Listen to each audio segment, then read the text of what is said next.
The sitting is resumed.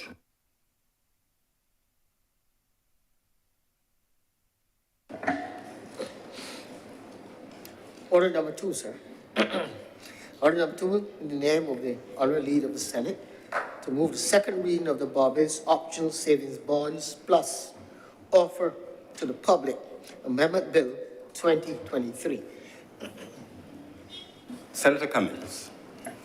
Mr. President, I don't intend to be terribly long on this item.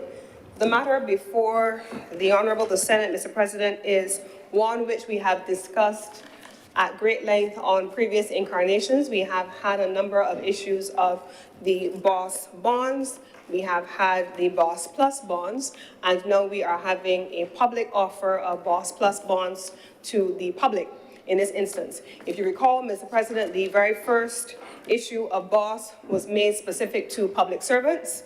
The second instance, we made it more widely available. We then saw the announcement coming from the collaboration of the recently appointed Governor of the Central Bank, Dr. Kevin Greenidge, and the leadership of First Caribbean Bank of the uptake of $100 million of those bonds, which, Mr. President, I will come back to in the course of my presentation. And now, therefore, Mr. President, in order to go back to the market to ensure that we're able to have not just public servants, not just commercial, or I should say institutional investors taking up the BOSS bonds, but that the public, members of the general public of Barbados, have an opportunity to invest in these bonds. Mr. President, I want to use my presentation this morning to make this afternoon, to make two simple points. One, Mr. President, the question of confidence in the market. I want to speak to the question of confidence in the market in order to bring some degree of clarity about what the word confidence really means in terms of financial markets. Mr. President, I don't think that there is anyone under the sound of my voice that does not know what it means to have a loss of confidence in the markets in Barbados. I don't think that there is anyone who does not know and does not remember, in instances painfully so, what it meant to have not just us as private individuals, private citizens, losing confidence in the markets, but that our feelings are being validated by established institutional partners like Standard & Poor's, like Moody's, and like all of the international financial institutions, which said that there were concerns about how Barbados was functioning in terms of its management of its fiscal space and its management of the domestic economy. We know, Mr. President, that we may have felt we're going in the wrong direction, Mr. President. We know that we may have felt that some of the decisions that were being made were not the right decisions. We may have felt so. But sometimes, Mr. President, we may be laymen. Sometimes we may see, and I have spoken about this in a different context, part of the picture. We may not fully have understood everything that was happening because we don't always see it all. But when institutional partners on the outside of us with absolute access to information, with all of the details and the training to assess what that looks like, tells you there is a loss in confidence in the market, you have to pay attention, Mr. President. Now, I may be a social scientist, but I am not a natural scientist, for example, and so there may be those who are very skilled in issues like engineering and natural scientists and medical sciences and so on. I, as a social scientist, Mr. President, may look at the same information that is before them and come to an entirely different conclusion because that's not my training. That's not my skill set. So I don't know how to interpret the information or the data in front of me because I am not competent in that area. I may not be an accountant, Mr. President, and so unlike some of you, including, Mr. President, you yourself, I may not have gone through all of the qualifications of CMA and ACCA and so on, so I don't know what to read when I'm looking at, despite having the information in front of me. But what we do know, Mr. President, is that on the question of confidence, When presented with the state of our economy, when presented with our estimates of expenditure and our actual outturn, when presented with the management of our economy at the beginning and at the end of a financial year, when we looked at our debt to GDP ratio and our growth trajectory and our ability to service debt, those who were competent in the World Bank, the International Monetary Fund, Standard & Poor, Moody's, and all of the entities who spoke on the state of Barbados' economy, certainly up to 2018, they felt that there was a loss in confidence. Post-2018, Mr. President, beginning in 2019, we started to see a shift. We started to see the opposite. We started to see a return in confidence. And Barbadians were a little battle weary. I was a little battle weary because we'd been through a lot, we'd felt a lot, and we had had a lot validated. And so from 2019, we started to see the first upgrade. 2020 and onward, we started to see a stabilization of the confidence in our domestic economy. But what was interesting, Mr. President, is that the difference between what happened during the period where there was a loss of confidence up to 2018 and a return to confidence post-2018 was the nature, again, of the exogenous shocks that struck us.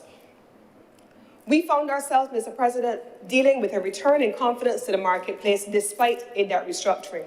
We saw us returning to a return in confidence, Mr. President, despite a pandemic that took the bottom out of the tourism sector that I had the opportunity to lead during the worst of times. We saw, Mr. President, and Barbados never closed down. Barbados never closed its borders. Barbados remained open, but people stopped moving.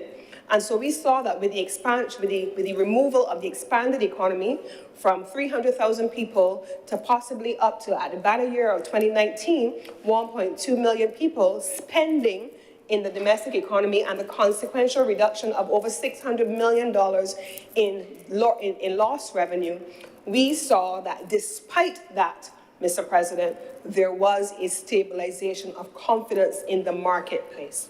We saw, Mr. President, that after the Hurricane Elsa, despite what impact that had on the marketplace, there was still a stabilization of confidence in the market.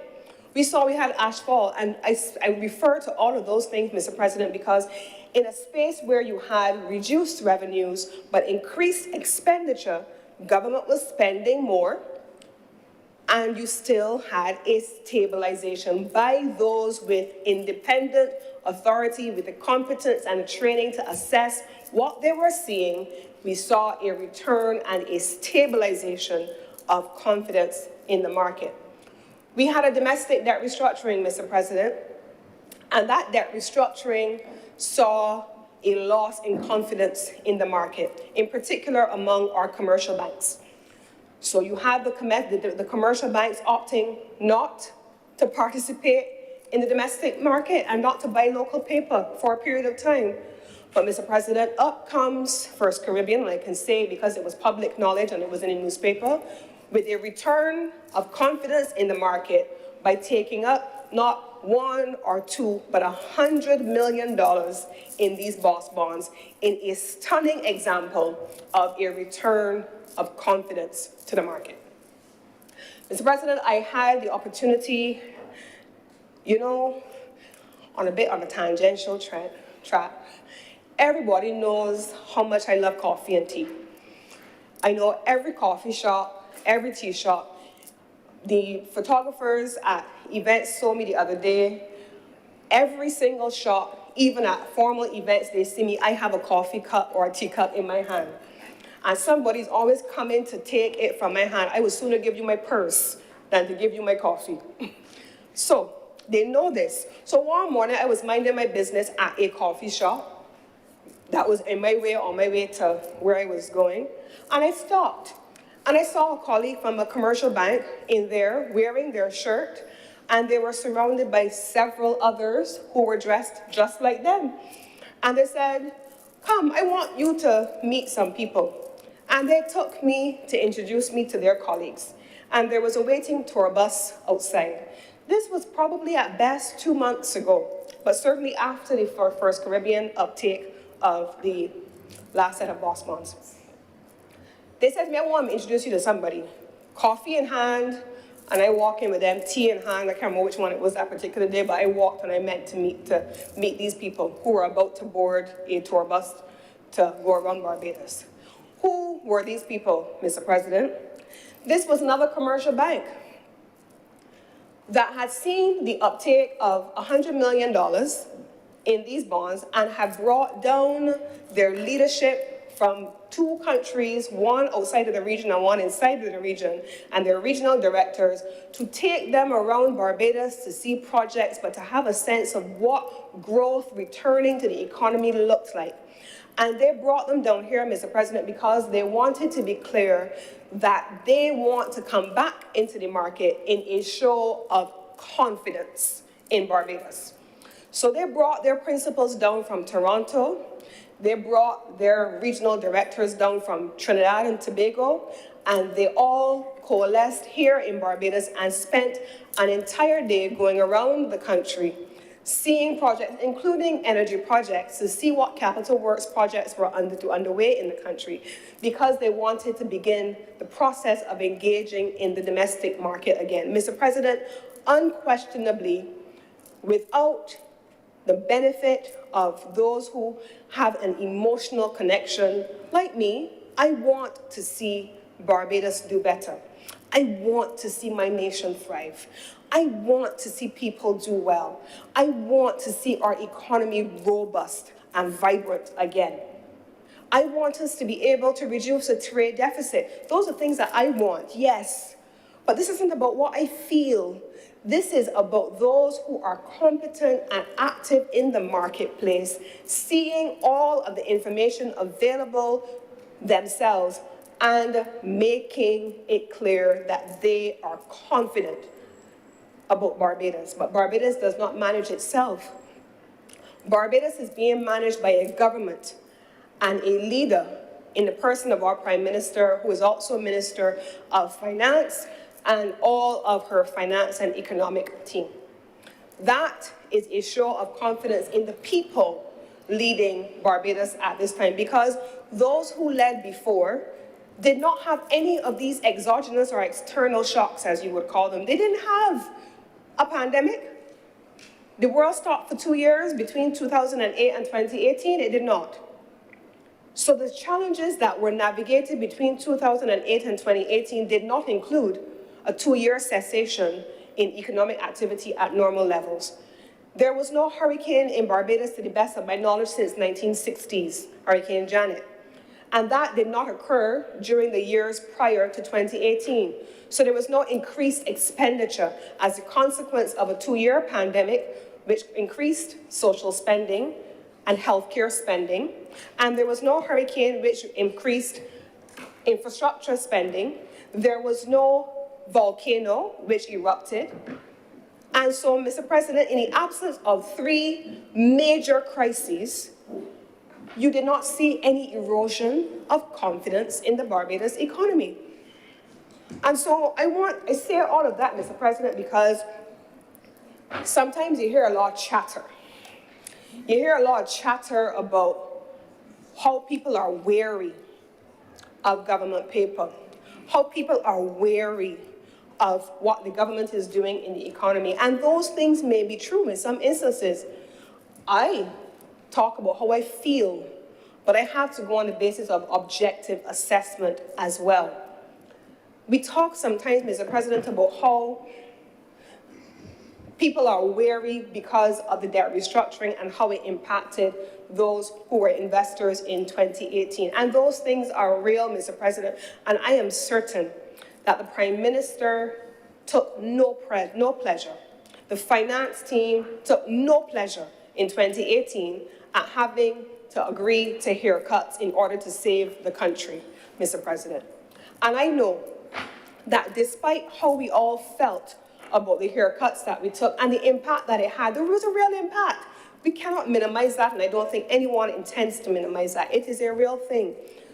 But I think, Mr. President, that the broader conversation that we are also having, and I'm not saying instead of, but I'm saying in addition to, because to say instead of would suggest that you're minimizing it. You can't. You have to own it because that is how some people may feel, and they have a right to feel that way, and you understand why they may feel that way. But Mr. President, I think the broader conversation that I want to incorporate into how we feel about these things is that, you know, there's no pain, there's no gain without some pain. We would not be here, Mr. President, we would not be in this position today if there had not been some hard decisions made at the time. We would not be in a position to say that our heads are still above water if we didn't make some hard decisions at the times that we did. And everybody wants the hard decisions to be about the person down the road, but exclude me. I think all of us had to go through very difficult experiences, and all of us felt it in different ways.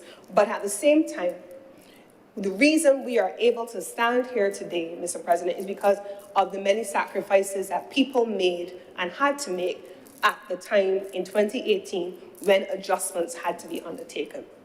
And I think to their credit, we have to be able to say thank you to the many Barbadians who made a personal sacrifice in the national interest. That's what patriotism translates into. It ain't just, Mr. President, about singing the national anthem. And I'm a woman who sometimes I have had 2 instances where I cried when I was singing the national anthem. And the truth is that I cried in 2018 when I was being sworn in, I think, or when the cabinet was being sworn in 2018 and we were in Bay Street. I cried, Mr. President, because I felt so strongly about what had happened to us up to 2018. I felt so strongly about what happened, Mr. President, to my country up to 2018. And so when I stood in Bay Street with thousands of Barbadians on that day, when the cabinet of Barbados was being sworn in, opposite government headquarters, we were singing the national anthem and that song, I Vow to Thee, My Country, and rivers of tears came down my face because I felt it at the time. So I understand the question of patriotism, but it's more than that, because I could have cried and then afterwards don't want to be a part of the solutions that would have been required to resolve what made me feel that way in that moment too. Patriotism is actionable like love. Patriotism is that thing that requires you to do and not just say. And so yes, it was a difficult period. We had a debt restructuring that was domestic and there were haircuts that we had to navigate, and those were a part of the process that we have now gone through to enable us to stand in a place like today and say, we are on our way. All the indicators are trending in the right direction. Despite all of the challenges that we have faced, the independent analysis supports what the government has said, which is that we are trending upward. Barbados is on a recovery track, Mr. President, and it is because of the collective sacrifice of Barbadians, but the leadership of our Prime Minister and her economic team. The second point that I want to make, Mr. President, because I did say that I'm not going to have a lengthy discourse on this generally, but the second point that I want to make, Mr. President, after the issue of confidence is what this now means for Barbadians, people. People made a sacrifice. People felt it. People had challenges. And so now the country is on a different trajectory. And what are we talking about in this trajectory? No, Mr. President, a government does not trade. A government doesn't buy or sell products. Well, a government buys products for people, but it doesn't sell anything. Companies do that. And so we now have a conversation in this country evolving around where the government is going to spend money, or rather let me say it differently. We now have a conversation going in this country, Mr. President, about where government is going with debt and what government has spent on and where growth is going to come from. Now, Mr. President, in response, I want to say the following things. The government accumulated new debt during the period of 2018 to now, 5 years later. But what did we spend the money on? We spent the money on all the things that people can see. It wasn't in the instances where I couldn't see where my money was going, where taxes were being levied, additional taxes were being imposed. I was having less disposable income to take home, but I could not see where the money was going. I was feeling the pain of a country in trouble, but I couldn't see what was being done to ameliorate that pain. Mr. President, I know what it is now to see my trucks, garbage trucks, coming to pick up my garbage, things that we take for granted.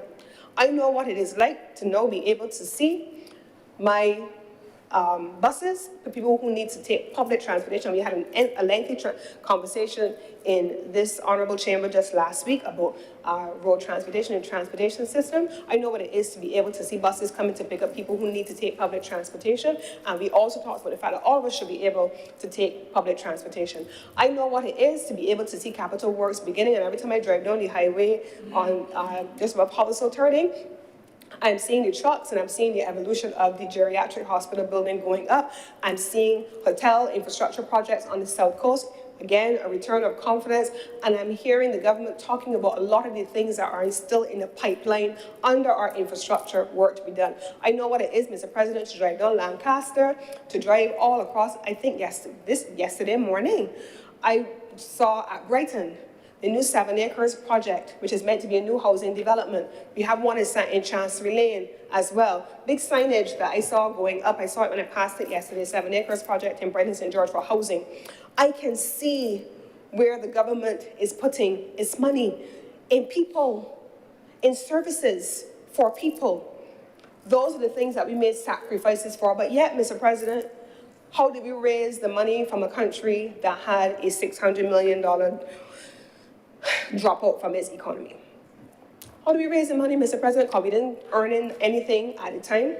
We raised it by debt to be able to keep our heads above water at the lowest possible rates, and then in turn to be able to invest in our people. But we raised it in another way, Mr. President, by instruments like this, by instruments like the boss bonds that said, not just can we give a rate of return by way of interest rates to international creditors, or on the open capital markets, or through the IMF and others, we made the decision that we can also finance and capitalize our own development by ordinary Barbadians like me and like you, Mr. President, investing in instruments like boss bonds. And that's what this is earmarked to doing, Mr. President, because we can't have it all. We can't have it both ways. We don't want new taxes. We don't want to reduce the social spending. And I think the honourable member, Senator Crystal Haynes, who we are going to speak into being Dr. Crystal Haynes from Drake's. Not Haynes today, Drake's. I was picking on Senator Drake's. We've heard Senator Drake's in the previous contribution speaking about how we need to have a trade-off. I think her words were, we live above our means. We live above our means. So we want what we want, but we don't necessarily think about how we pay for it. We want to be able to have the standard of living to which we have become accustomed, but we don't want to actually pay for it by way of taxation. The government has not introduced any new taxes, Mr. President.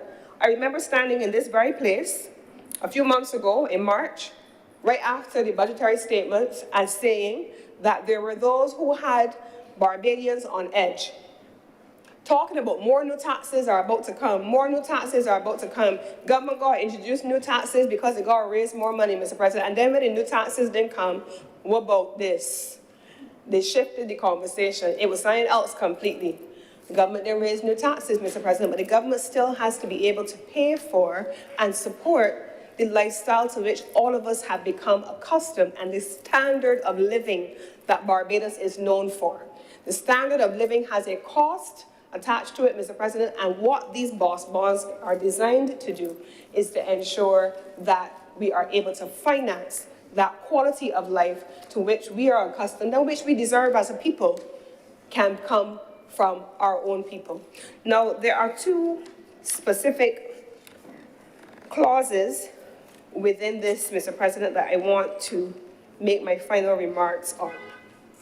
I spoke about confidence in my first point, and I made reference to all of the external things that happened to us over which we did not have control. One of them was a natural disaster, Mr. President, and one was a pandemic. We had no control over either of those two things.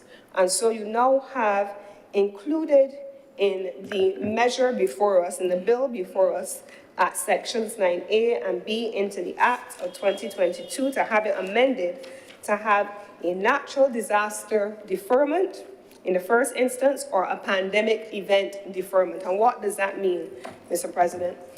It simply means, in summary, and I'm going to put it in very simple terms because I don't want to be fancy, and since I myself have already acknowledged that I am not the expert, I don't want to try to make it sound complicated, but the simple way of defining what we have before us, Mr. President, is that in the event that there is a natural disaster or there's a pandemic, that you are able to have a deferment in the repayment of certain elements of your obligations in order to allow for what this government is known for, spending on its people to allow us to recover.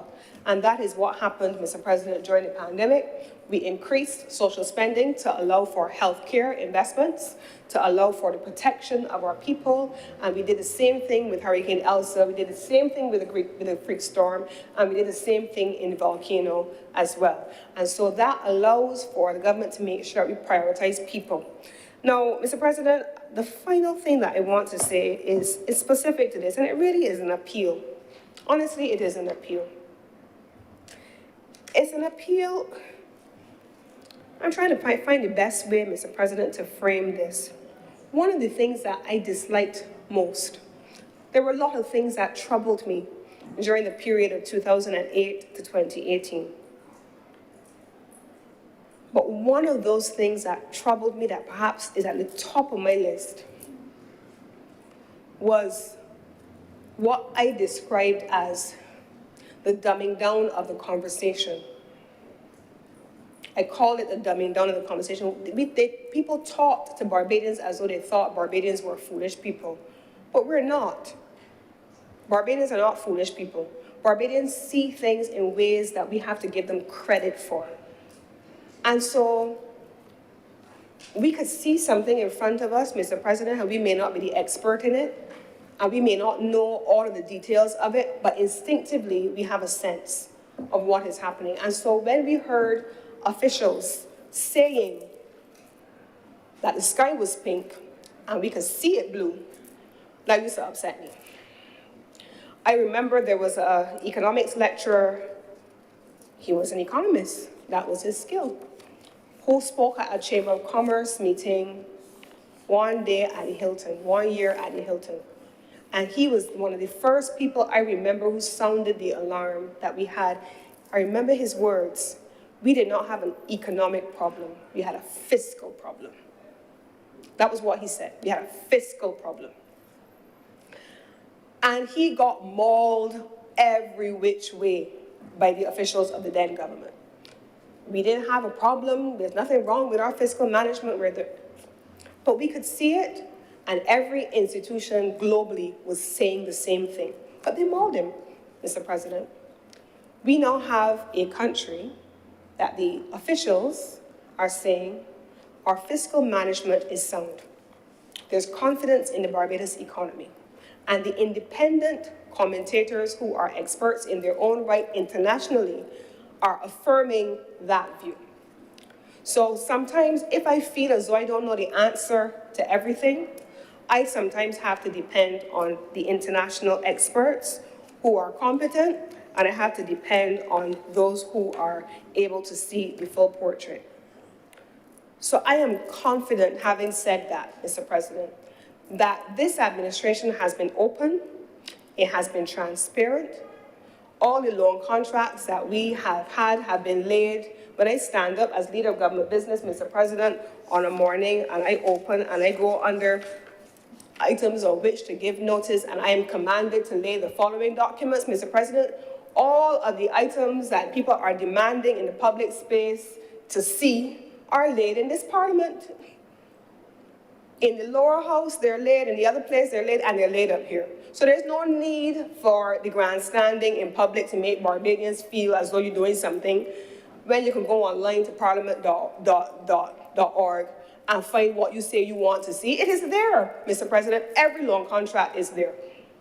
So you can see what the government has done. You can see the terms under which government has done it.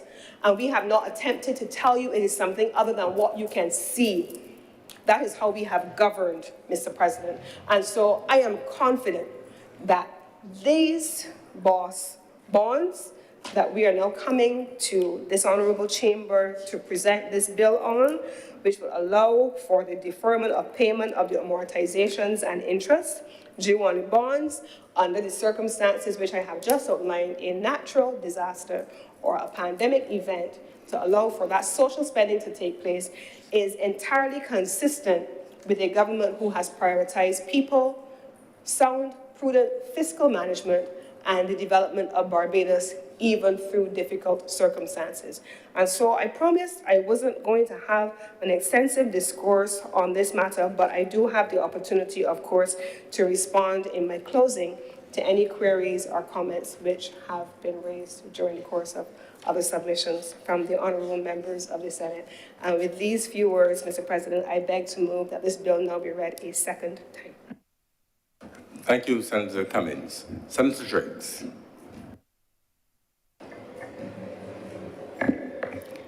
Thank you, Mr. President. And as usual, there's a thread of consciousness that clearly is shared amongst the members in the chamber, because where I'm going to start is where the leader of government business kind of left off. So there's clearly a thread of consciousness around the notes when we're putting together our contributions. Mr. President, the bill before the House, and I am one that I guess I speak very often on these matters, is a continued conversation about the state of the national debt, how is that debt raised, how is it linked to our national development, et cetera, et cetera, et cetera, and how do we as a country meet our needs and wants. Mr. President, when I listen to a lot of the commentary in the public domain about our debt position, I am sometimes a bit frustrated at, and the leader of government business mentioned it somewhat just now in terms of the level of the conversation that we're having around the profile and the composition of the debt. Mr. President, when I tried to do some data mining, I am yet to find a period by which Barbados has had, on any given consecutive period, but let's say for between 3 and 5 years, that we've reduced substantially our national debt. For instance, in 1998, our national debt was $3 billion, 3 billion Barbados dollars. By 2008, it was $8 billion. In 2017, it was $14.8 billion. And year on year, the debt has increased along with the economy. So to take the notion that we've increased the debt in the last couple of years, it is not as though it is something that hasn't happened across the timeline of our economic history. The debt has consistently increased along with the size of the economy. So I want to put that first out into the public domain. And in addition to that, Mr. President, it is not just the debt or the accumulation of loans as we go along, but it's also the ability for us to pay or service the debt. And that has implications then for the size of our tourism sector, how much foreign exchange we're earning, as well as our fiscal position as well, Mr. President, and how we're managing our fiscal affairs. Because we can have a situation where excessive expenditure is crowding out our ability to service, to make debt service payments and vice versa, Mr. President. And what I will say here is, because of the conversation on interest rates that are happening globally, that I think, yes, has bearings on our debt service, which, based on the annual estimates of revenue and expenditure, is estimated about $1.3 billion this year alone. How that is impacted based on the increasing costs of capital, that is something to be determined going forward. But clearly, that is also, yes, something to have a conversation about with the country. But what I find challenging sometimes when we have these discussions is, for instance, do we take a deep dive into the profile of our debt? Sometimes we gloss over it, but what really grabs the headlines and what's really spoken about in the media is the total sum of the debt. You know, the 14 billion. We had a back and forth, I think, a while back in the public domain about what was the real total national debt in 2017. Was it 17 billion or was it 14 billion, Mr. President? But I think more important to the total is the profile. Sometimes we forget about the profile of the debt. Is it mostly foreign? Is it from external sources? Is it domestic debt? Those two things have very different implications. Is it long-term debt or is it short-term debt, Mr. President? And on top of all of those things, is it balance of payment financing that is coming in from external sources, or is it policy-based loans, Mr. President? And then more recently, what type of interest rates are tied to the loans that we are accruing? And given that the higher interest rates that we are seeing now, post the 2008 recession, those low interest rates were an anomaly, actually, when you look at the historic trends of interest rates. Those low interest rates were an anomaly in the grand scheme of things, and what we're now coming back to is actually a normal, kind of a normalcy in terms of having an interest rate, even just having an interest rate, Mr. President.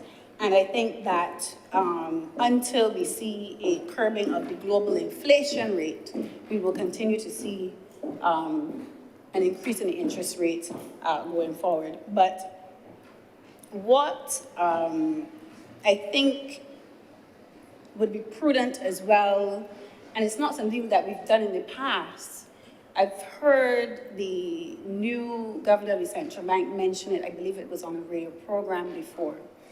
But he spoke about, Dr. Greenidge, he spoke about, on this program, the amount of debt that was paid off in addition to the debt that was incurred.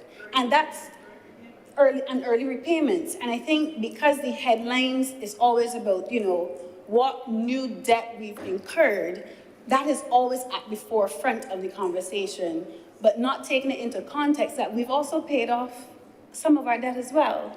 And if we have both sides of that conversation happening, then I think the discussion around it sometimes will bring down the anxiety across the country to know that, you know, we're not just accruing debt and not paying it off, but there's a give and take that is happening across the debt profile that we have. Mr. President, as I noted earlier, the profile is important, and I just want to go into a few details here. Based on I work strictly, Mr. President, with the central bank's reporting. That's where I get my numbers from.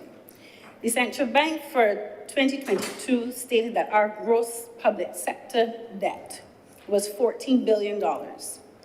The majority of that, Mr. President, is still very much domestic debt at $9.2 billion. When we start to break that down, Mr. President, the majority of our domestic debt is long-term debt held in bonds. And that has always been the standard profile of our domestic debt. So if we come to that acceptance that a large portion of the debt that we incur is domestically held and is long-term debt, it will be on the books for a while, then we can put a portion of that anxiety one side, because that is almost an acceptance. Because as the leader of government business says, you have to raise money to get things done, because people don't want to have to bear increased taxation. So the government goes to the domestic market for its capital financing. Okay, so then we move to the external or the foreign debt that we hold. The external debt at the end of 2022 was $4.7 billion. Where is that money coming from, Mr. President? The majority, or you can even say all of that, is in long-term financing. All of it, Mr. President. With 2.9 of it, $2.9 billion coming from multilateral organizations, particularly the IMF, for balance of payment support. So, Mr. President, when we hear the $14 billion, there has to be a breakdown. And sometimes, even if we say we have an issue with the amount of debt that, let's say, for instance, the current administration is incurring, we still have to be cognizant of the type of debt it is, what type of interest rates are tied to it, and what is the purpose of it. Because it's okay for us to have a political position about debt, which is fine, but at the end of the day, we are a small, open economy, and there are very few places and means and ways by which to manage this economy. And that is the long and short of it. So, Mr. President, if we can have a situation where there is a bit more, and the leader of government business spoke to it just now, Barbadians are educated persons. If we can have a situation where there is more education on the type of debt that we have, how is it structured, the repayment plans. I know it is in the back of the estimates, and even in the current format, it is a difficult thing to analyze and assess. But I think there needs to be more education around how does Barbados seek financing, acquire financing, how are we paying it off, and what does that payment trajectory look like? What does that look like for Barbadians? Because, again, I sometimes get frustrated around the conversations that we have that seem to incite anxiety and fears. Yes, I'm seeing some asides. But what is clear, Mr. President, is even when you have to speak truth to power, there's an honesty that has to happen. There's an honesty that has to happen. And I think, Mr. President, I am calling in this instance for some way by which the government has a better messaging around how are we dealing with the debt. And it may be, some people might say I'm asking for too much, but because of the type of debate that we have about, I don't want the national debt, Mr. President, to become a political football. That's what I'm essentially saying. If all of the information is out there and the government can show precisely where we are in terms of how we are managing our debt, how we are servicing the debt, because I thought it particularly instrumental when the governor of the central bank noted the amount of debt that we paid off in prepayment. And that's not something that is common knowledge. It's not something that's going to grab a headline, because I'm hearing asides, Mr. President.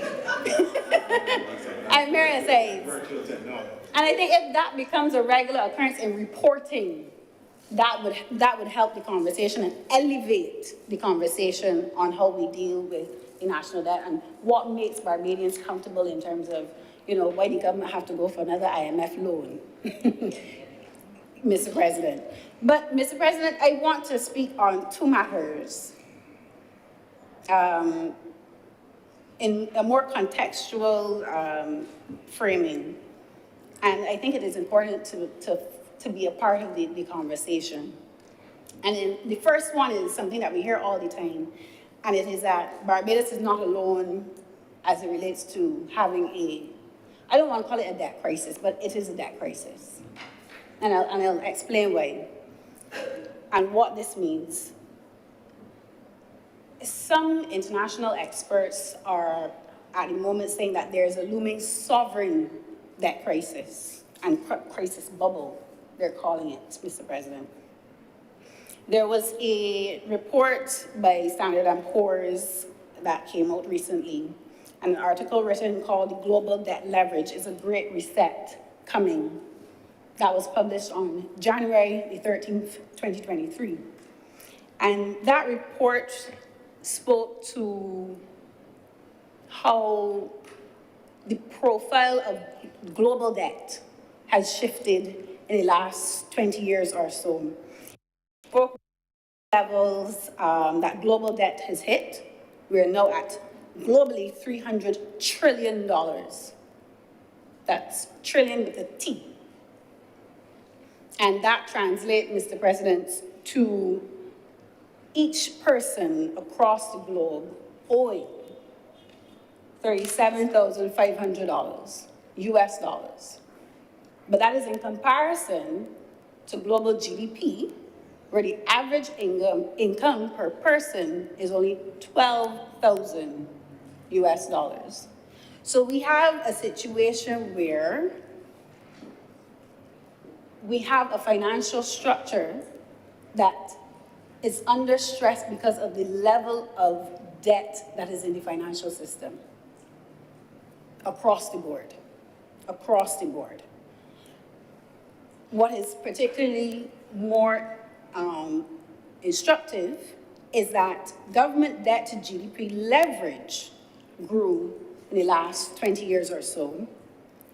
Between 2007 to 2022, government debt to GDP, Mr. President, increased by 76%, from 58% debt to GDP to 102%.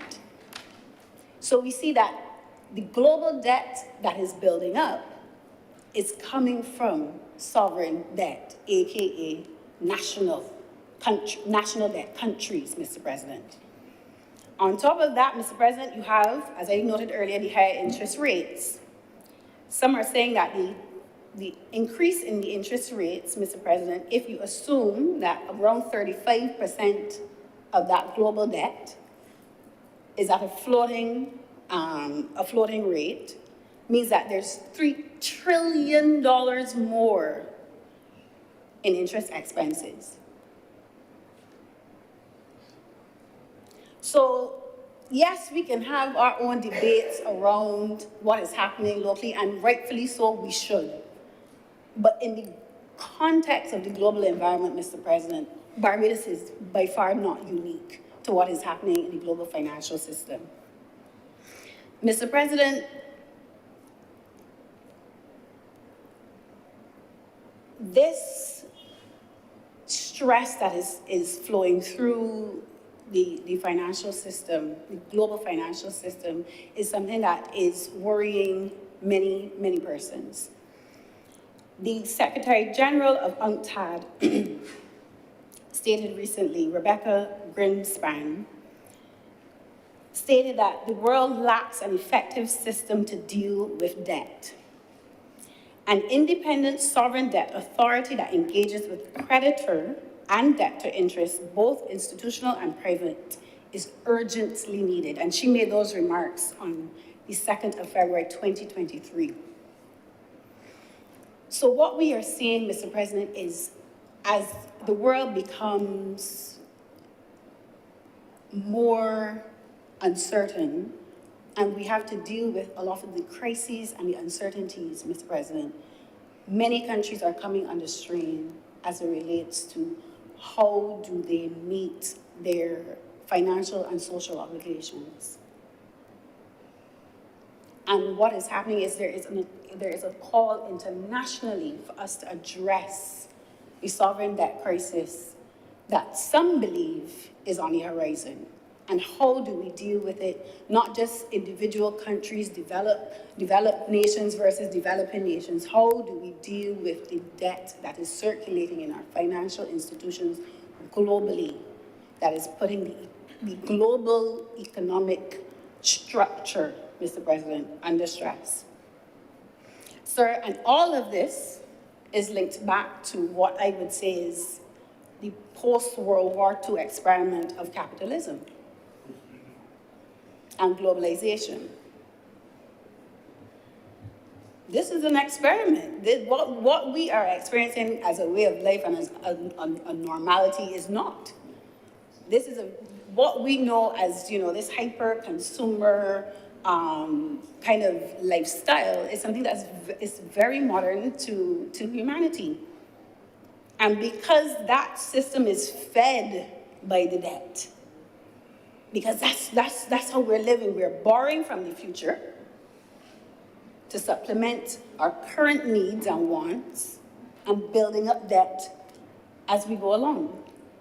So we can't just talk about the debt and what is happening in the financial institutions, but we have to also talk about the economic structure and how we produce, how we consume, and how all of these things are also then interlinked to the environmental crisis that we also have, climate change, which is also a byproduct of the economic system that we currently have, Mr. President. The second thing, Mr. President, I want to speak about in terms of emerging developments is what is being coined the faltering of the dominance of Western hegemony, or the influence, as you would know, speak of how the West dominates the global environment and geopolitics. And this move to what seems to be a multipolar world power, or world structure, I should say, Mr. President. And, Mr. President, we've seen how the war in Ukraine has been used by some nation states to make certain geopolitical moves. Oh yes, I'm getting to the BRICS. Certain geopolitical moves to signal to the world there's some new sheriffs in town. And they have their own way of what they believe how the world should work and who should call the shots. And these are the things that when we as a nation also have conversations about the debt, it can't just be from a very Washington-based viewpoint, because in another short 5 to 10 years, what we know as the international architecture, global architecture, could change very drastically, Mr. President. Sir, the BRICS countries, BRICS, Brazil, Russia, India, China, and South America. South Africa, Mr. President, are actively influencing and changing the international financial architecture. And there is a buzz around in relation to de-dollarization. And some may say, well, that has been happening, since the 1960s, and that is fine. But I think the moment, or what people would call the zeitgeist, that's the correct terminology, the mood of the era, Mr. President, is very different in the 2020s than it was in the 1960s. Even Barbados becoming a new republic is a signal that the mood and the era is different. Sir, in an article titled, "A BRICS Currency Could Shake the Dollar's Dominance," found in Foreign Policy, in a foreign policy, on the internet called the Foreign Policy, a website called Foreign Policy that speaks to international affairs, etc. There was an interview with an economic advisor to former President Trump. Nonetheless, his name is Joseph Sullivan, and he stated that the BRICS issued currency would be different this time around.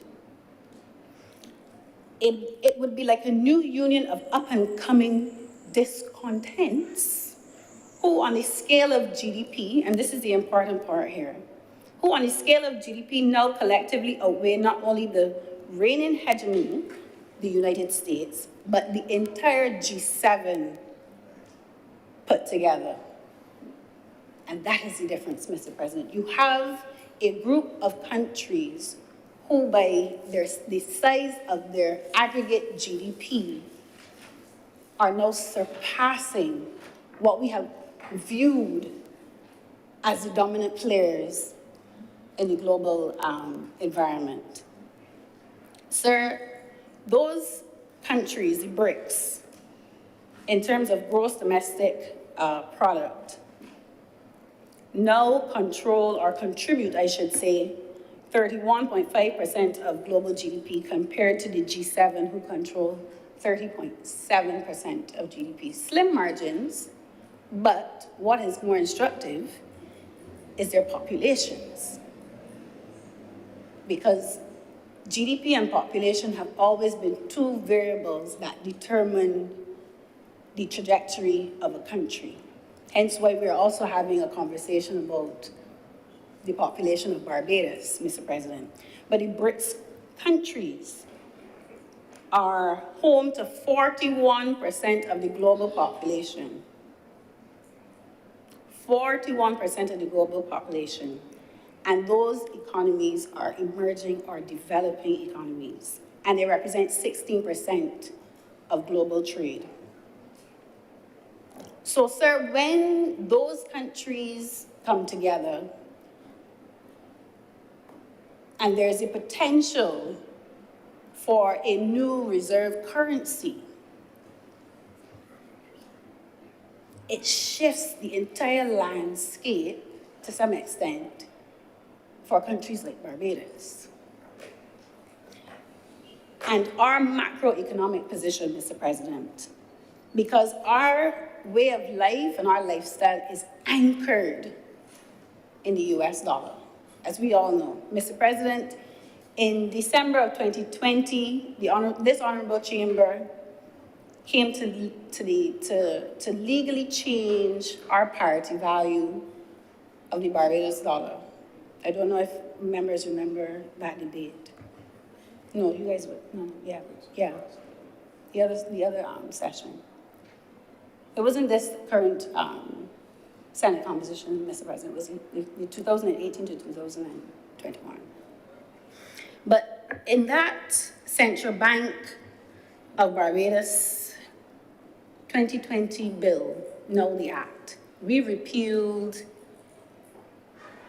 the entire bill, Chapter 323C, where in that bill it stated, this was section 21, subsection 1, it stated, the par value of the Barbados dollar shall be 0.444335 grams of fine gold, and any thereof shall be determined by the minister after considering the recommendation of the bank. And that was just a practical change, because we knew we don't keep necessarily gold anymore. We have the currency in the US dollars.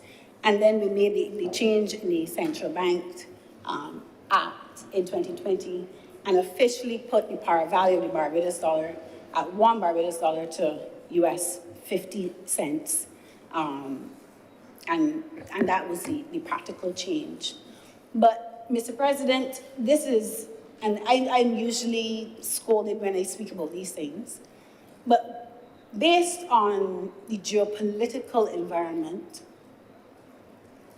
Barbados has to consider what are our risks and what are our opportunities as it relates to, one, our monetary policy, and two, how we engage in debt financing. How we engage in debt financing, Mr. President. Because what we know as life now, sir, how? 3 minutes. But sir, you know you owe me 20 from my estimates today. But that's an aside. What we know is life now, Mr. President, based on what is happening geopolitically, and I always try to look ahead. I always try to look to the horizon on what is happening and how changes can affect very quickly, and we saw with the pandemic. There are these little emerging trends that pop up that sometimes have a cascading effect that we can never comprehend or, understand. But sometimes if we look carefully at the moves that are being made, then we begin to understand there are certain scenarios that do not fit the business as usual, and they go outside of the norm. And how do we find ways by which we have policies that are robust enough to somewhat shelter? We won't get it right, we know this, but somewhat shelter our ability to mitigate the worst of the worst, Mr. President. Because we don't want to find ourselves on the wrong side of the fence if we do not read the chessboard right. We don't want to find ourselves there, Mr. President.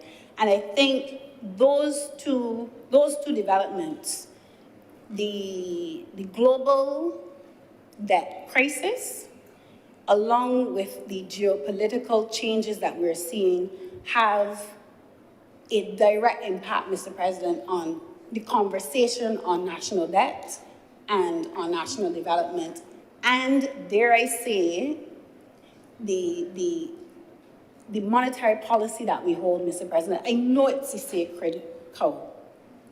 I know it is a sacred cow, but even if it is an analysis, I'm not saying to go up there and change policy right now, but at least some contemplation on what does our monetary policy look like in an environment where the US or the Western hegemony no longer holds, Mr. President. And with those words, Mr. President, I'm obliged to you. Thank you very much, Senator Driggs. Senator Dr. Hines.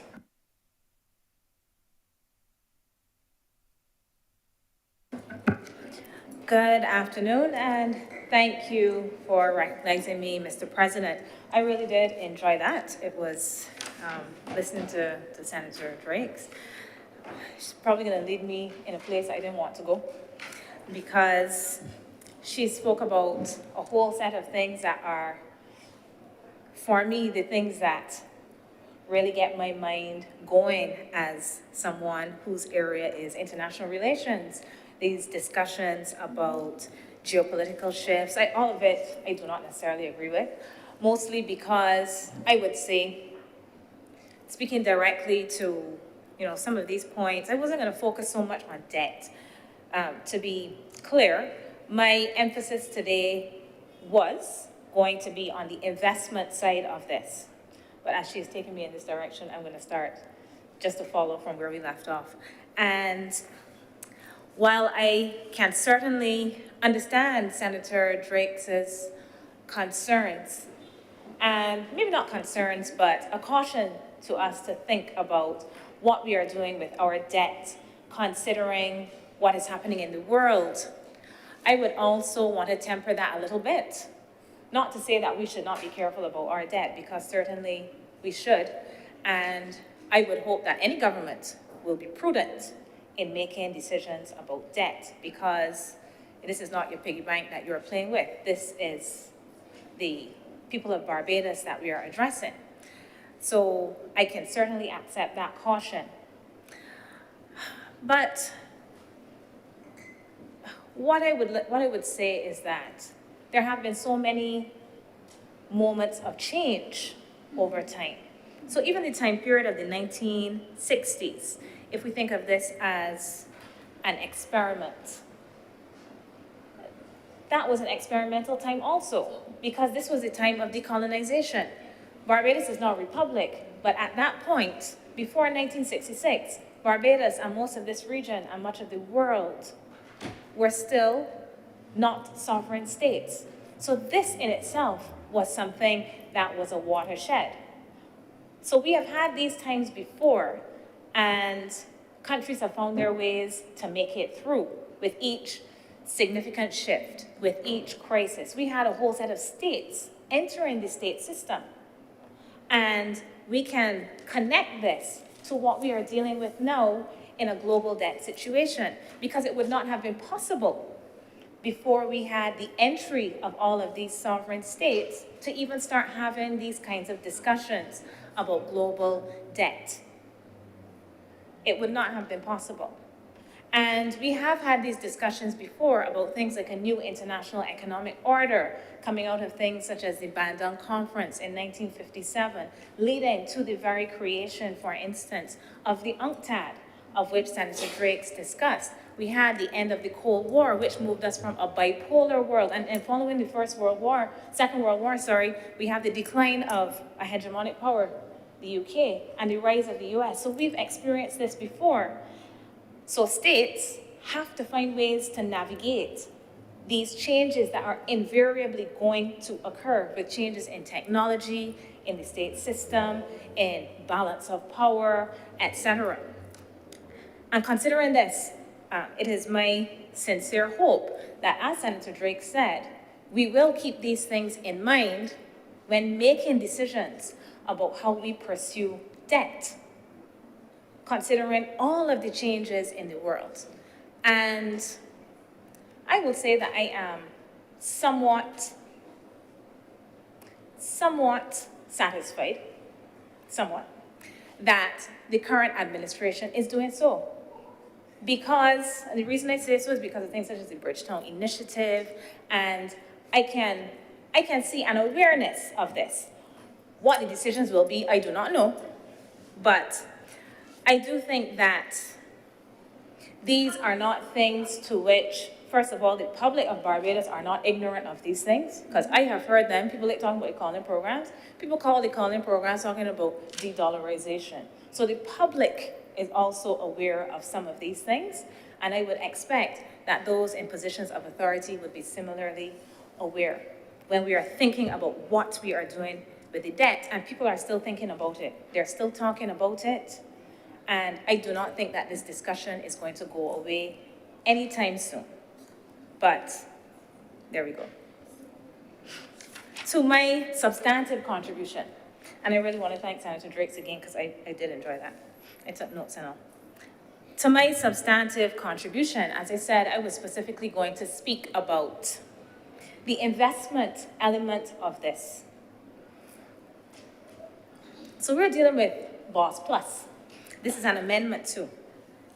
So just to refresh my own memory and that of others in case required, BOSS Plus bonds.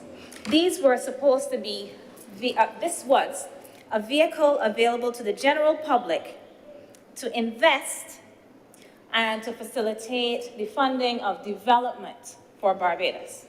So, yes, we are talking about debt, obviously, but this debt was being facilitated through offering the general public the ability to invest. You're investing by basically lending money to the government of Barbados. And I refer to the parent legislation, which at 4.1 indicates that this is a vehicle for the general public to invest. We have semi-annual interest payments, and you could redeem your BOSS Plus bonds at par after 24 months. We have in the first schedule some information about these bonds. And this information includes that the life, 5 years, the interest rate, 4.5%. Again, that the interest is to be paid semi-annually. These are tradable on the secondary market. It's an early redemption feature, and these are protected bonds, protected from restructuring. Now we have this amendment. And this amendment, as the leader of government business explained to us, puts in place some provisions that restructure the bonds. That's what they do. So they don't say that you're not going to get your interest. that your interest is going to be cut or that you will not receive your principal, but they restructure the bonds. Why do I say this? Because they put in place something that was not there previously, this feature of deferral. So when we're talking about restructuring, it is not just, restructuring can be that you change the interest rate. Restructuring can be that you make a determination on what you're going to do about repayment of principal, for instance. But restructuring can also generally be changing the terms. And this is a change in the terms. It is a change in the terms. I say this because if you go, these bonds were began to be issued from the 1st of September last year. The 1st of September last year, if you go on the Central Bank of Barbados' website, you will see a prospectus. So if Alicia, this fictional person, decided that she was going to purchase bonds September 2nd, she would go and get this prospectus. And it would say what the terms are for your investment. Purchase your bonds, $500 worth of them, and Alicia is unaware that at some point in time, she may have to experience a deferral. This is the prospectus that she has that you can find on the Central Bank of Barbados' website, issued this 1st of September 2022. It tells you what the maturity date is, 31st of August 2027. It tells you some of what I already mentioned in the parent legislation. This loan is a vehicle through which the general public may invest in bonds issued under the Act. It tells you about the minimum purchase amount, $500. The interest due to bond holders will not be subject to withholding tax. And as with the domestic debt restructuring of 2018, in which savings bonds issued pursuant to the Debt Holder Approval Debt Restructuring Act 2018 were not restructured, these bonds are protected from restructuring. A bond may be redeemed at par by the bondholder 24 months after the date of first issue. The bonds will be repaid on August 31st, 2027. And then it goes on. I do not see anything in here about natural disasters or pandemics. And I'm not saying that there should not be a provision in place to provide for such. I'm not saying that. I'm just saying that Alicia may not have been certain that she could face the possibility that if a hurricane strikes this hurricane season, that she may have to wait 2 years. Now, I may not understand everything about this, and the leader of government business very graciously indicated that she would be willing to answer some questions.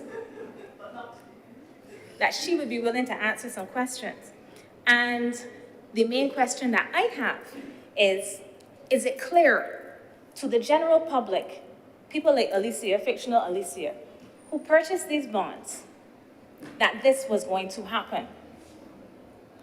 Was it clear? Because generally when we have these kinds of changes, one would want to communicate with the other entity, the other party, to let them know, perhaps it is an oversight.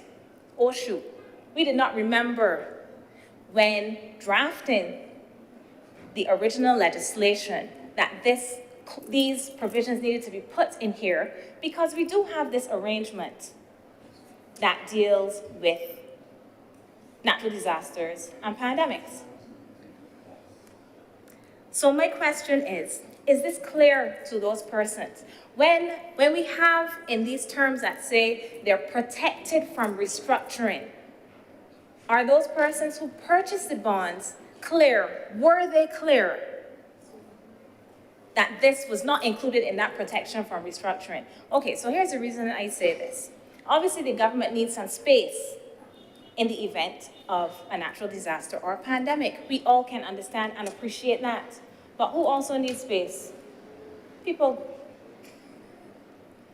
So Alicia, If the hurricane comes, Alicia might want to get that money to do whatever it is that she needs to do, to fix the roof, to do whatever it is that is required.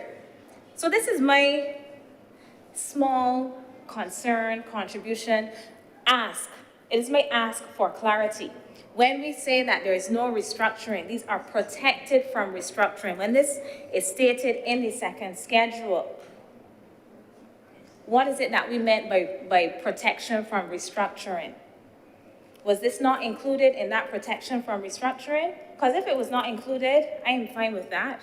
But I hope that those persons in the general public who, and I'm not talking about financial institutions that have other provisions that can help them to deal with their risk. I am talking about those in the general public who heard the things that came from here and other places about how this was basically the best investment you can find because of the interest rate at 4.5%. You can't get better than this. You're going to get your money back after 5 years.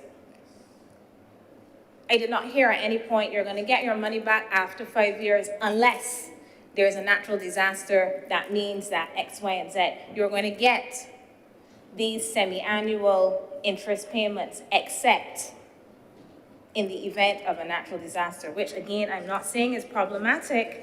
I am just asking if this was clearly communicated to people or if this amendment changes that. Now, I am aware, and I did attempt to pull down the legislation that deals with the, what's it called? The debt. If I can get to the top of the document, I'll give you the name. Excuse me, Mr. President.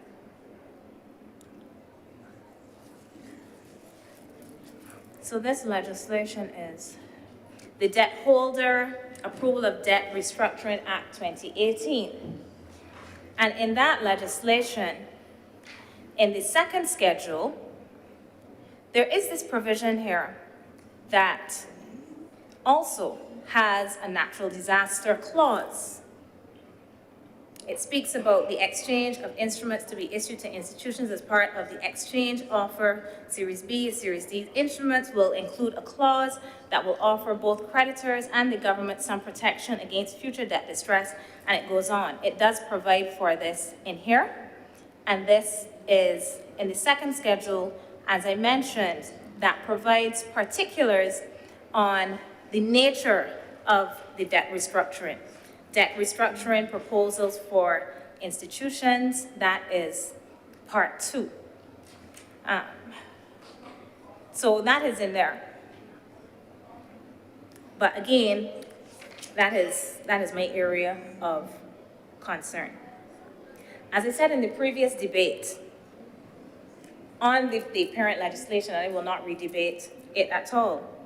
But those investing need to be careful and need to be able to make proper evaluations of what they are entering.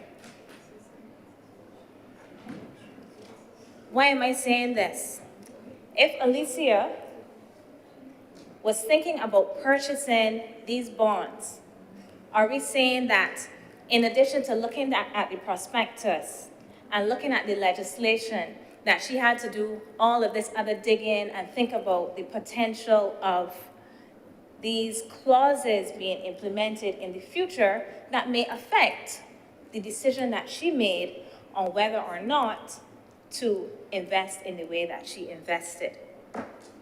So again, I would appeal to persons who are thinking about things such as investing, whether it is in government paper or otherwise, to be sure that you make your risk calculations and evaluations on the basis of all available information, not on the basis of sentiment. Sentiment may be important, and indeed it is important. We want to contribute to the country, so as I said at the time, I may purchase some bonds. It's good for the country. But in addition to sentiment, I think that those who are looking to use these bonds to improve themselves, their lives, their financial standing, should be well apprised of the potential risks involved in investing in this way. And this may mean we have an Atlantic hurricane season every single year. So it can mean that in any year, if we do have a serious natural disaster that causes these things to be invoked, persons may face some unexpected circumstances. These are the things that I just ask that we reflect on, in addition to asking perhaps that maybe from this end, we are a little bit more careful in putting forward some of these pieces of legislation. Not to say that this is carelessness, but for the person that made the decision in September to purchase some of these bonds, they might feel a little irritated now to hear almost a year later that if there's a natural disaster in a couple of months, their expectations may not be met. So if this is an oversight and omission from the past, I would really want to implore those who are in positions to write some of these things to think about the implications of such actions. Clearly, those who are purchasing bonds from today onward will have an appreciation of what is involved. But those who went before, I don't know how they, persons such as Alicia, may feel about this. Mr. President, those are my brief words, and I thank you. Thank you very much, Senator Dr. Hines. The speakers, Senator Cummins. Thank you very much, Mr. President. I want to acknowledge the two honourable senators who have spoken before and to take due cognizance first of the comment made by Senator Dr. Drake, Emeritus, Honourable. I'm not even sure how we christening her in this way, but Senator Drake spoke in great detail about many of the things that, like Dr. Hines, excite me as an international relations practitioner myself. So this is the kind of conversation that is important for us to evolve as we develop these national conversations on debt financing, development financing, global north versus global south relationships and the financing arrangements that go into that. And I think, Mr. President, Senator Drake spoke correctly, and we did not go into an elaboration of how that is being developed. We have, first of all, the Bridgetown Initiative. And that is something that came out of the leaders of the Global South in particular, and the leaders of the international financial institutions assembling here in Barbados last summer to be able to have a conversation. And I remember, Mr. President, I'm a little traumatized now about it, but I was not at that session, but I met the Deputy Secretary General of the United Nations, who was on Kadooment Day, because I was on the road in my costume, and I met her on that day with Prime Minister, and she stayed on for the balance of crop over. But they had come in, and they had come and had a ball, correct?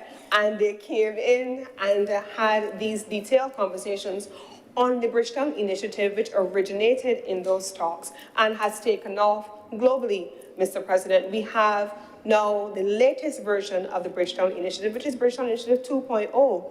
And so this is the heart of the conversation, Mr. President, that Prime Minister Motley is leading, as described by Senator Drake and then Dr. Hines, about what the international community needs to be talking about in terms of the reform of the international financial institution architecture, financing for the issues of climate, financing for the issues of the development of small island states, developing countries.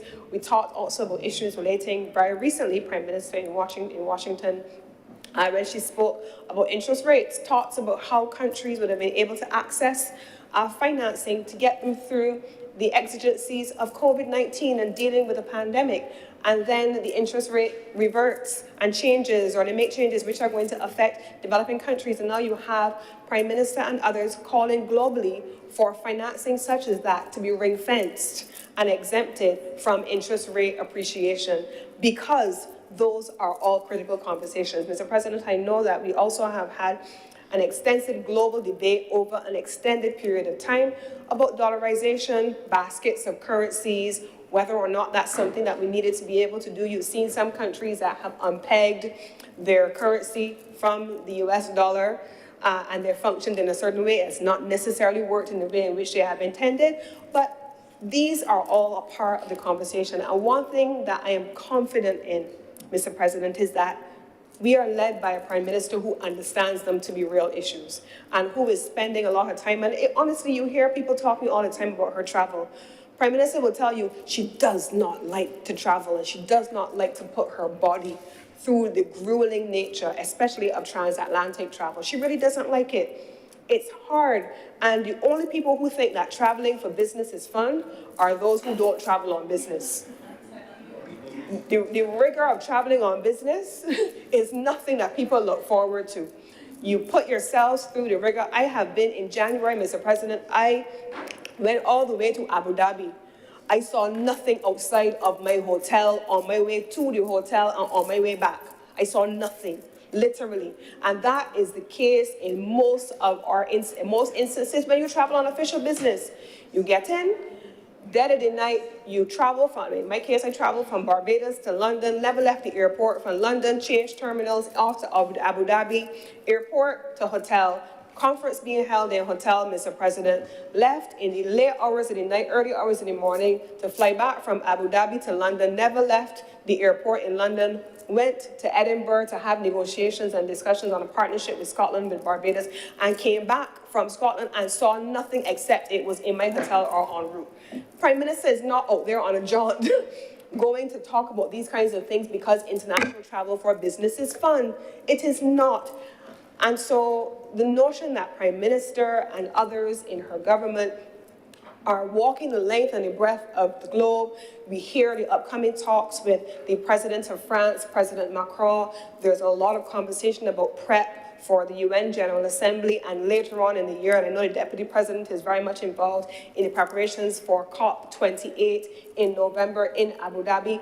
These are the central questions around financing development for small island developing states and what we are now calling large ocean states, because that's an entire conversation as well that has evolved and what we need to be talking about. So yes, these are all important issues, and I give the assurance to the members of the Senate and to the members of the public that the issues of how these macro policies affect people on the street occupy the attention of this government in every possible respect.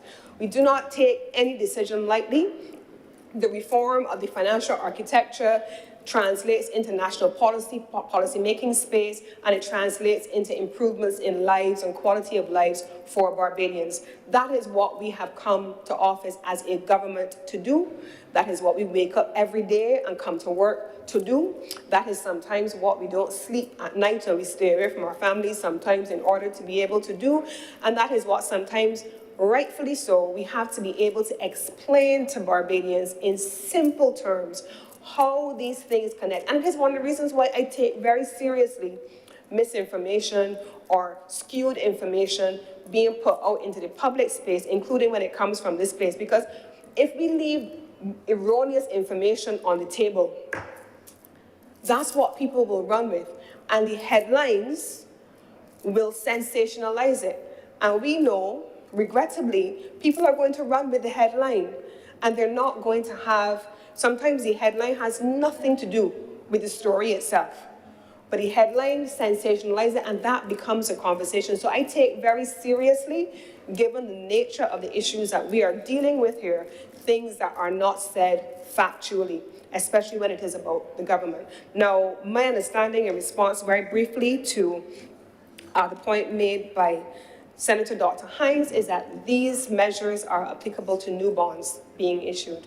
I am not understanding all of the details because, like you, I am not an expert in the area, but I commit to coming back with you when we reconvene to give you all of the details and to get the details from the Ministry of Finance to be able to answer some of the questions that you raised quite rightfully in the course of your contribution. So, Mr. President, with those few words, I beg to move that this bill now be read a second time.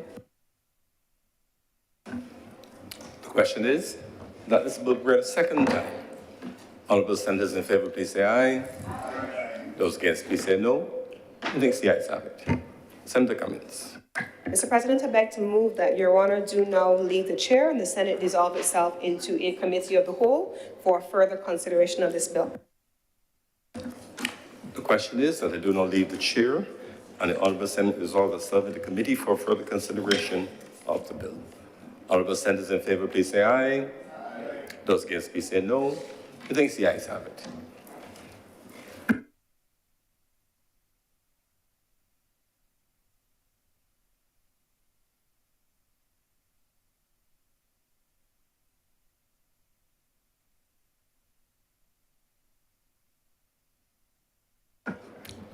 Senate is now in committee.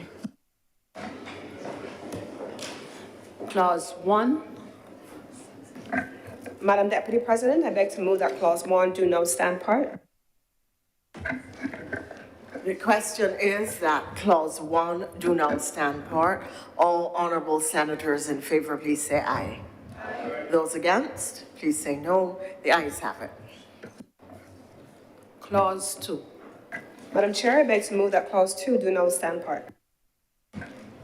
The question is that Clause 2 do now stand part. All honourable senators in favour, please say aye. And those against, please say no. The ayes have it. Madam Chair, I beg to move that you do now report to His Honour the President the passing of one bill in committee. The question is that I do now report to His Honour the President the passing of one bill in committee. Will all those honourable senators in favour, please say aye. Aye. Those against, please say no. The ayes have it.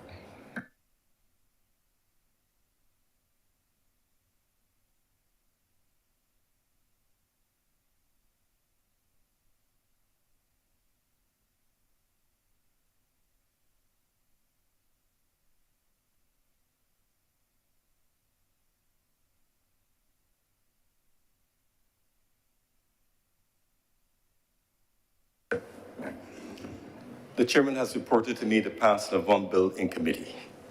Senator Cummins. Mr. President, I beg to move that this bill now be read a third time. The question is that this bill be read a third time. Honourable senators in favour, please say aye. Aye.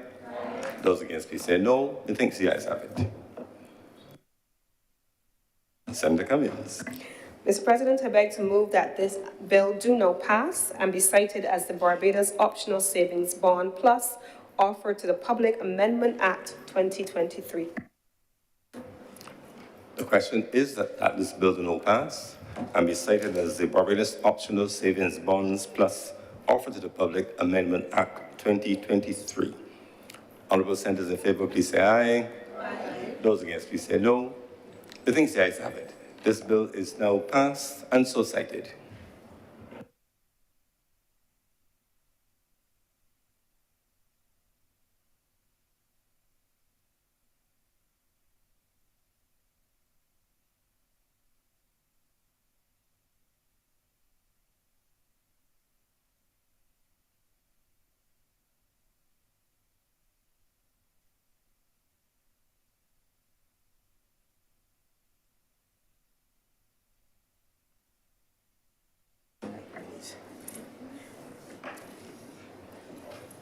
Mr. President, we could recommit reports from select committees.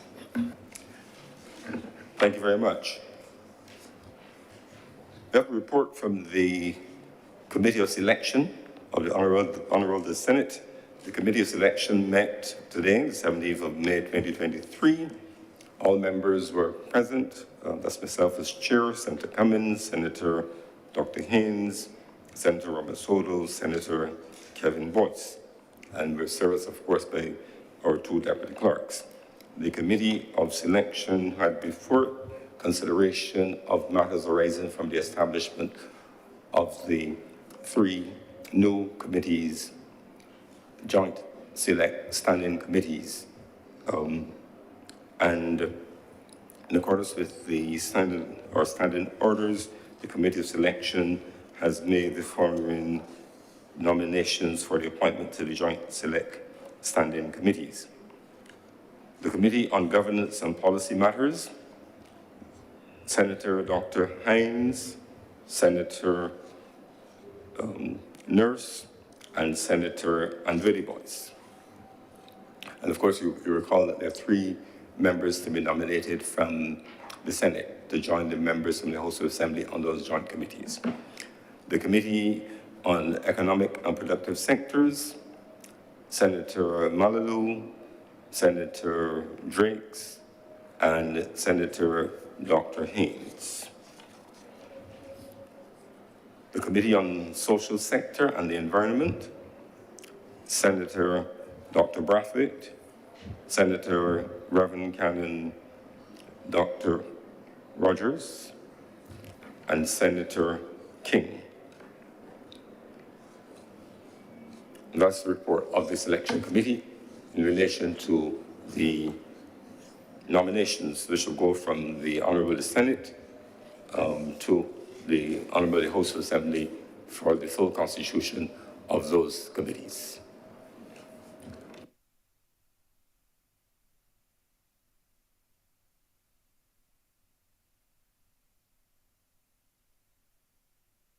Senator Cummins. Thank you very much, Mr. President. I want to first, before I get into the business that I stood for, I want to express my appreciation to all of those honourable senators who have agreed and stepped forward to serve on the newly appointed standing committees. Quite a bit of work is ahead of you, so I'm looking forward to the output of those committees. Mr. President, this is a part of the day that I know many have been dreading happen. I've moved to adjourn the sitting of the Senate for today, having come to the end of government business for today. And I beg to move that this sitting of the Senate be adjourned until May 24th at 11 a.m. Just before I put the question, just to note, of course, the clerks will now circulate the report of the Committee of Selection by email. The question is that this sitting be adjourned until May 24th, 2023 at 11 a.m. Honourable senators in favour, please say aye. Aye. Those against, please say no. Meeting is the ayes have it. This sitting is therefore adjourned until Wednesday, May 24th, 2023 at 11 a.m.